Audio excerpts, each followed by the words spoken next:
আজকে যাব তোমাদের দাদা ভাইদের অফিসে। সেখানটায় প্রোগ্রাম আছে।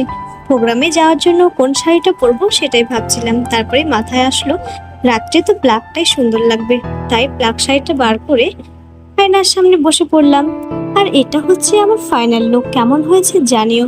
তারপরেই প্রোগ্রামের জন্য রওনা দিলাম। অনেকটাই লেট হয়ে গেছিল যেতে। অফিসের ঠিক সামনেই নামতে দেখি তোমাদের দাদা ভাই হেঁটে হেঁটে আসছে আমাদেরকে ভেতরে নিয়ে যাওয়ার জন্য। তারপরে তার সঙ্গে হাত ধরে চলে গেলাম ভেতরে। ভেতরে ঢুকিয়ে দেখি খুবই সুন্দর করে ডেকোরেশন করেছিল অফিসটাকে, আর প্রোগ্রামটা সুন্দর করে অর্গানাইজড করেছিল। আর এটা হচ্ছে সেই জায়গা যেখানে প্রোগ্রামটি চলছিল আর কি। তোমাদের দাদা ভাই বললো চলো তোমাকে এবার আমাদের অফিস রুমটা দেখিয়ে নিয়ে আসি। তারপরে তার সঙ্গে চলে গেলাম তার অফিস রুমে। গিয়ে দেখি সব কলিগরা বসে আছে, সেজন্য আর বেশিক্ষণ সেখানে বসেনি। তারপরে চলে গেছে মেন প্রোগ্রামে। আর এখানে বসে বসে